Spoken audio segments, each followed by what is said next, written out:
Je m'appelle David Roufouillet, je suis le responsable du département, de l'orientation en design produits, bijoux, accessoires et la chaire en design horloger.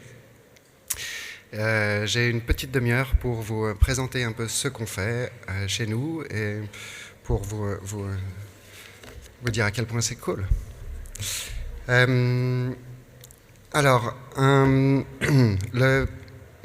La formation du bachelor en design produits, bijoux, accessoires et design horloger, ça fait un gros morceau où il se passe beaucoup de choses.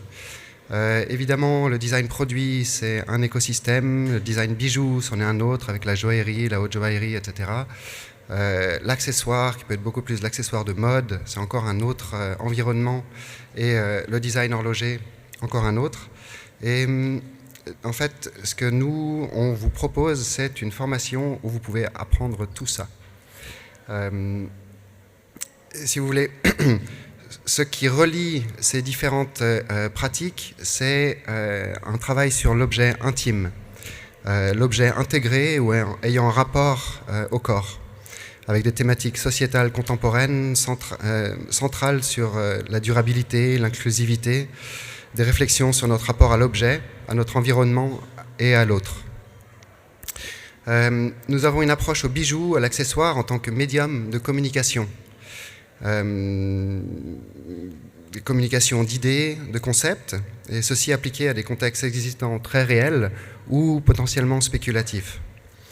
Nos étudiants sont les créateurs de bijoux, de l'accessoire et de l'objet horloger de demain, et dans ce sens, il est primordial pour nous de vous supporter pour développer votre voix au travers des outils créatifs dans les contextes du design d'objets de la sphère intime. Donc ça, c'est ici. Nous, on est basé avec Design Mode dans l'autre bâtiment, le bâtiment historique au boulevard James Fasy 15. C'est un magnifique environnement de travail avec des ateliers assez incroyables. Et je vous encourage vivement à aller visiter tous nos ateliers et l'exposition qu'il y a en ce moment. Donc, quelques mots sur les ateliers. On a en fait des ateliers qui permettent, qui sont extrêmement bien équipés en fait, par rapport à d'autres. Moi j'étais responsable au Royal College of Art en section design bijoux avant, et même dans ce genre d'école qui ont des épaules beaucoup plus larges que la aide, les ateliers sont pas aussi bien équipés que chez nous. On bénéficie de toutes sortes de machines pour travailler autant le métal que le cuir ou autres accessoires, comme des outils qui nous permettent d'apprendre la forge, comme on faisait, vraiment des techniques d'antan, des techniques traditionnelles qui ont été développées au travers des millénaires, on va dire. Autant que des outils, des machines vraiment de pointe de design digital, d'impression 3D, de gravure laser, etc. Et dans ce sens, on est vraiment, c'est fait partie de la philosophie du département d'allier la tradition avec le monde contemporain, le monde du design d'aujourd'hui et de demain. Donc des ateliers qui sont autant bien équipés pour nous, extrêmement spécifiques pour le travail de nos pratiques. Et puis évidemment, il y a tous les autres pools matériaux et le centre pour la recherche de céramique qui est aussi basé à James Fasy, les pools édition, impression, photographie, pools numériques et audiovisuels, duquel nos étudiants bénéficient au même titre que tous les autres étudiants de l'AED. Donc c'est vraiment un espèce d'ensemble de possibilités techniques qui sont assez incroyables, et ça supporté par des assistants et des enseignements qui demandent vraiment à nos étudiants d'aller apprendre, d'aller travailler avec ces matériaux, avec ces techniques. Nous, on est en fait un département assez petit. On a une cinquantaine d'étudiants sur les 3 années, avec un nombre d'enseignants. C'est une équipe à l'interne qui est, elle, extrêmement restreinte. On a 5 enseignants à l'interne, mais on invite une grande quantité de professionnels des différents mondes du design, suivant les projets, suivant les capacités, suivant les besoins.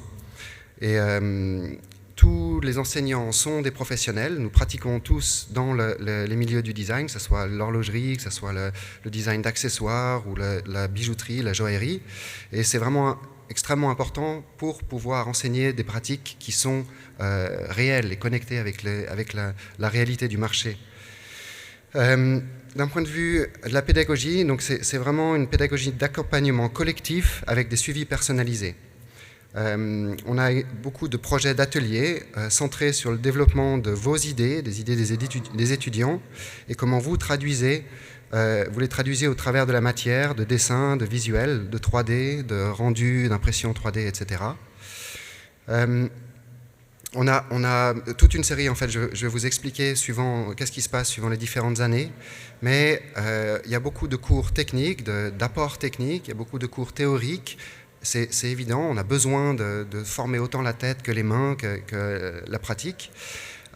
Mais dans la plupart des cas, en fait, c'est au travers de projets d'ateliers qu'on apprend ces techniques et ces contextualisations théoriques.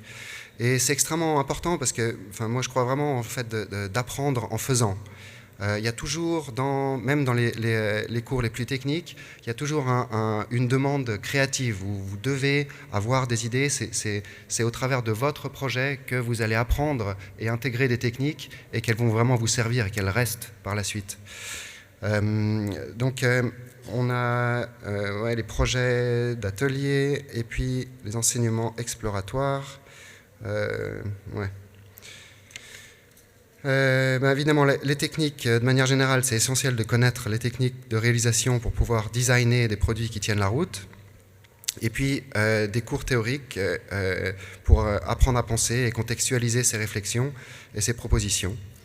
Donc, sans plus attendre, en première année. Donc, en fait, en première année, on arrive, il y a beaucoup d'étudiants qui viennent de backgrounds différents. Donc en fait, en première année, c'est une année qui est extrêmement chargée en input technique et théorique pour vraiment vous donner les outils d'expression que vous allez devoir utiliser, que vous allez pouvoir utiliser par la suite. Tout ça, comme je disais, c'est au travers de projets d'ateliers. On voit là par exemple un projet d'atelier bijoux 2D, 3D ou atelier casting. Donc là c'est vraiment le travail du métal, des formes les plus basiques, mais on demande aux étudiants de développer par exemple un design de collier en partant d'une plaque ou en partant d'un fil. Il faut partir du plat à la 3D et on apprend toutes les techniques de travail du métal pour réaliser des objets ou des bijoux. Le casting, c'est pareil, fonte à cire perdue, où on apprend toute la technique de fonte à cire perdue, mais c'est pour que les étudiants puissent réaliser des designs personnels. On a un atelier de design produit où on apprend vraiment au pool matériaux à travailler le bois. Chaque étudiant design son propre design, que ce soit une lampe ou autre. Et puis, il y a toutes les structures techniques et théoriques autour pour apprendre à réaliser ces objets suivant les techniques nécessaires.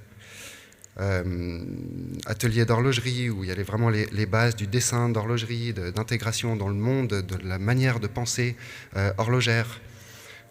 Cette année, on a aussi un projet de design d'accessoires qui est vraiment aussi une découverte, pas du monde du micro-macro, du micro-design, mais avoir l'objet dans des proportions plus grandes, rapporté au corps en mouvement, etc. Donc peut-être beaucoup plus expérimental par rapport aux matériaux qui seront utilisés, mais le focus technique et théorique sera sur la découverte du corps et l'environnement de l'accessoire de mode.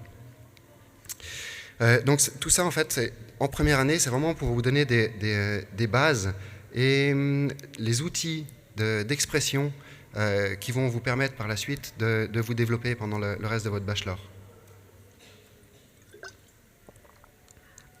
Donc en deuxième année, on commence à passer à un autre niveau. C'est plus juste un apprentissage de technique, pour la réalisation de peut-être un design ou deux, on commence à vraiment vous demander à voir le design dans plus sa globalité, créer une collection entière, designée pour un cahier des charges, pour un brief peut-être de l'industrie. Et c'est en deuxième année qu'on commence à vraiment réaliser des projets de mandat avec l'industrie, où c'est une dynamique. En fait, ce bachelor, c'est une formation professionnalisante.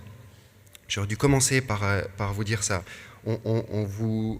C'est extrêmement important pour nous que vous développiez votre voix, votre propre ADN. C'est la base de notre enseignement. C'est basé autour de vous. Mais il faut que ça soit applicable dans un monde réel. Donc quand je dis que vous êtes les designers du monde de demain, je crois que c'est qu'au travers de l'intégration dans le monde d'aujourd'hui qu'on va pouvoir changer les choses demain. Et si vous ne connaissez pas les codes pour intégrer le monde de la création aujourd'hui ou à la sortie de votre bachelor, c'est extrêmement difficile de réussir à avoir une voix qui porte. Donc en deuxième année, on a une série cette année, on a fait déjà le premier semestre, on a fait un mandat pour un projet de mandat avec Tissot. Il y a dans l'horlogerie, on a fait un projet avec Audemars Piguet. On va faire un projet avec Piaget dans quelques semaines. On fait un projet avec Chopard de joaillerie et horlogerie dans 2 ou 3 mois. Donc tout ça, en fait, c'est des projets qui sont vraiment dirigés vers l'apprentissage de techniques de création et de communication dans un contexte industriel du monde du luxe. Que ce soit de l'horlogerie, de la joaillerie, de la haute joaillerie. C'est vraiment au travers de ces mandats, de ces collaborations qu'on met sur pied, que les étudiants acquièrent les connaissances pour réagir à un brief et proposer des designs qui rentrent dans un contexte professionnel et industriel.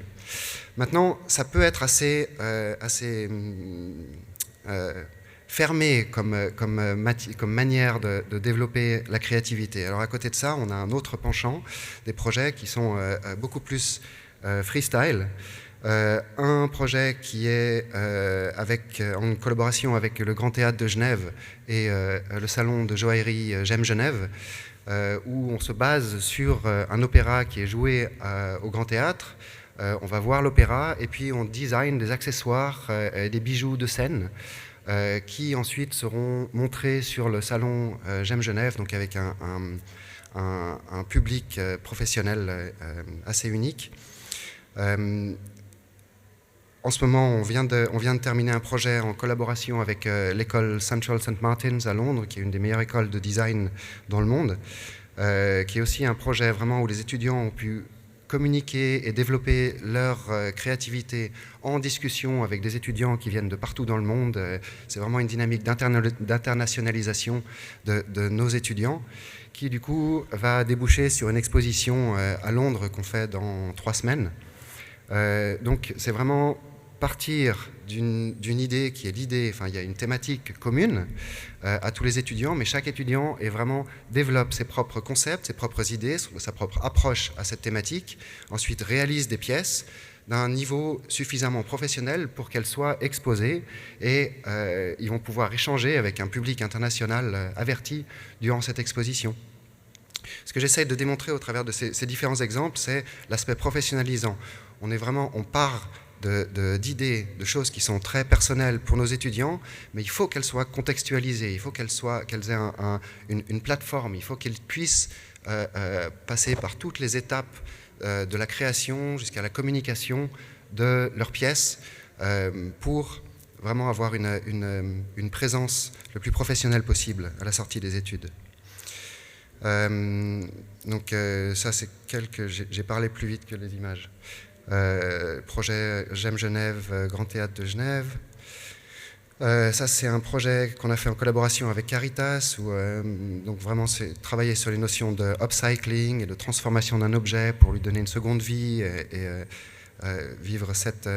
ça c'est un projet on a mis sur pied un prix avec la fondation Eric Horowitz Donc ça, c'est vraiment pour un bon exemple d'apprentissage d'une technique au travers du projet, où donc on a un cours de design 3D, par exemple. Les étudiants apprennent vraiment toutes les bases, pas seulement les bases, des outils digitaux, les logiciels, jusqu'à l'impression,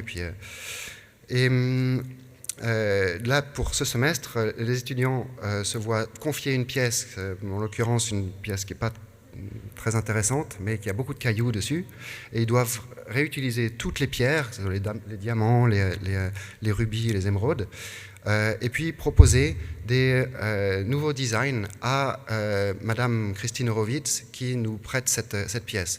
Ça veut dire qu'ils apprennent, au travers de l'apprentissage technique de la 3D, ils apprennent à développer aussi une idée pour un client. Et c'est un scénario qui est tellement basique pour n'importe quel designer de répondre à une demande comme ça.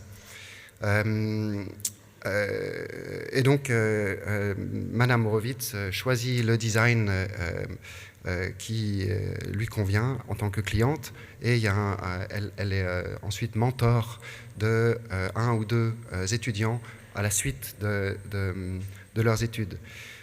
La plupart de ces projets arrivent avec un prix où il y a beaucoup de choses à gagner dans un sens, et c'est vraiment dans une optique pédagogique en fait, les prix, c'est souvent des stages ou des entrées en matière dans le monde professionnel. Il y a un moment extrêmement fragile à la sortie des études, à la sortie d'un bachelor, où on a fait toutes ces études, et puis maintenant, il faut réussir à intégrer le vrai monde, quoi. Et c'est une étape qui est assez difficile, et le plus on arrive à supporter nos alumni, du coup, dans cette étape, le plus ça se passe bien, quoi. Donc le prix Piaget, c'est un stage chez Piaget de 3 à 6 mois. Là, Madame Horowitz vraiment devient mentor d'un ou deux étudiants pour ouvrir des portes qui sont normalement des portes closes dans l'industrie de la joaillerie ou de l'horlogerie par la suite. Enfin, il y a beaucoup de projets qui sont vraiment dirigés dans cette direction pédagogique. Voilà le prix Piaget, qui a aussi une exposition, donc une bonne visibilité des travaux. Et puis là aussi un mandat qu'on a réalisé cette année pour les trophées du Geneva International Film Festival, où c'est juste un projet d'une semaine et demie, où les étudiants du coup ont une semaine et demie pour designer des trophées, proposer des trophées. Et ça fait maintenant 3 ans d'affilée que la aide ou notre département design les trophées pour le GIF. Extrêmement intéressante collaboration. Comme vous pouvez voir, en fait, c'est des projets qui partent vraiment dans énormément de directions, mais il y a toujours en commun la base du travail de designer et la dynamique de partir d'une idée qui est extrêmement personnelle, et comment est-ce qu'on réalise ça, à quel point est-ce que c'est faisable dans des budgets, dans des conditions qui sont réelles. En 3e année,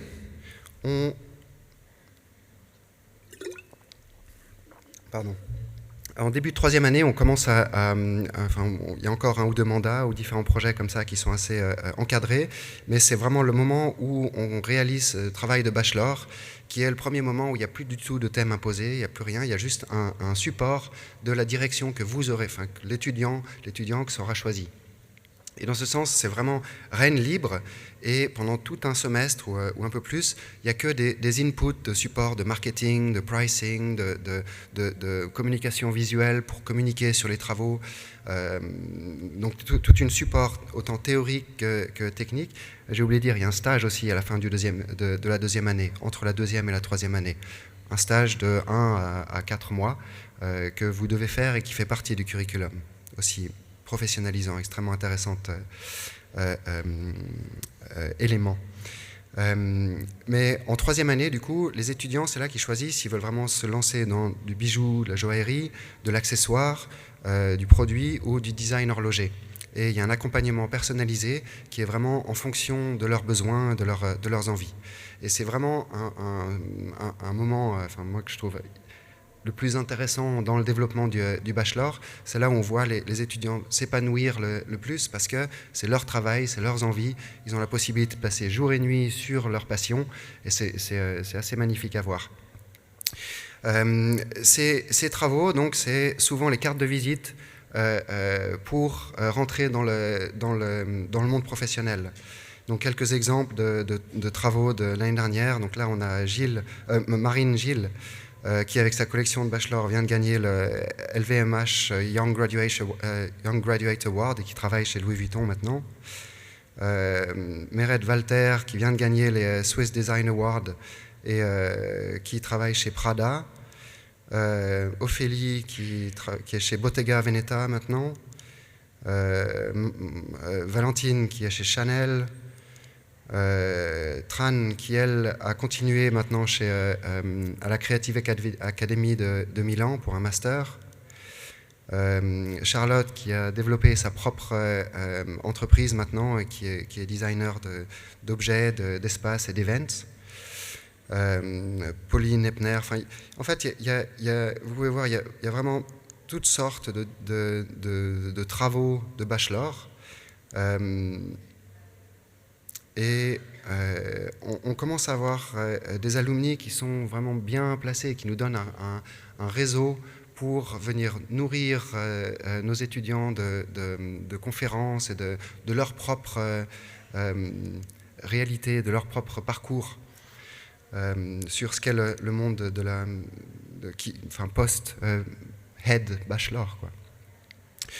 Donc, après le bachelor, il y a toute une série de prix donc pour les jeunes, pour les diplômants de chez nous, des concours, des bourses que vous pouvez voir là, je ne vais pas les énumérer.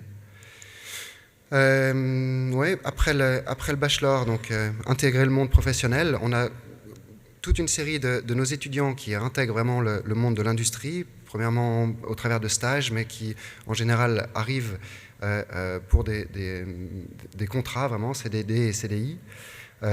Et puis on a toute une série d'étudiants qui partent vraiment dans la dynamique de créer leur propre marque et d'être indépendants. Donc là on a quelques alumni qui sont aussi indépendants, et ça c'est les studios qui tournent depuis un moment. Des informations pratiques. Donc ouais, par rapport aux admissions, vous avez la liste des choses qu'il vous faut, qu'il nous faut. Donc vidéo de présentation, épreuve de création.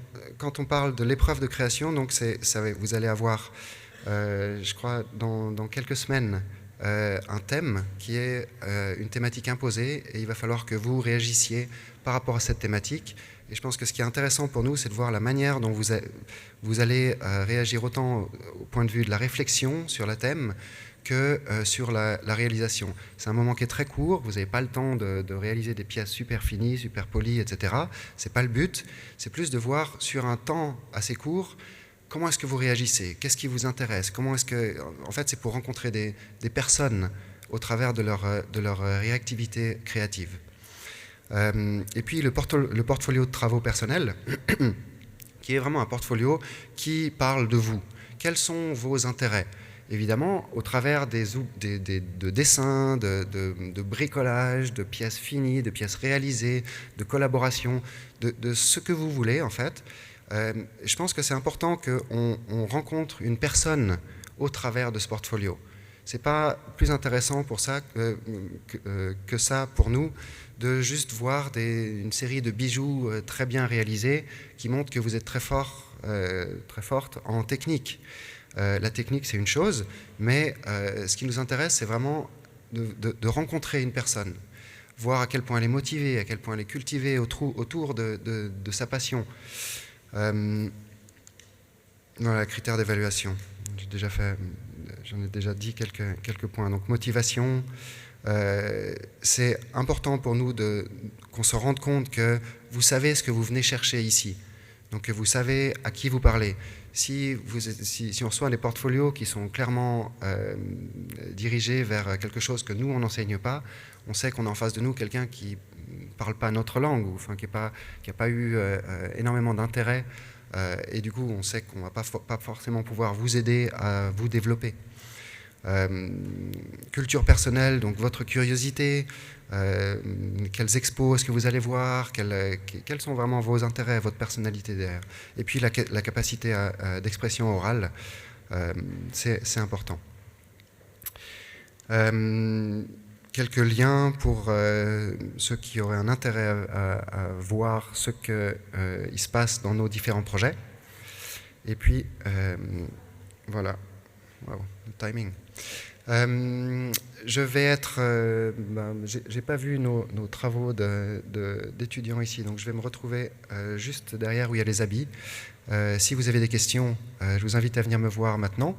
Et puis, surtout, descendez à James Fazi et venez voir, visiter nos ateliers et voir les travaux qui y sont faits. Merci.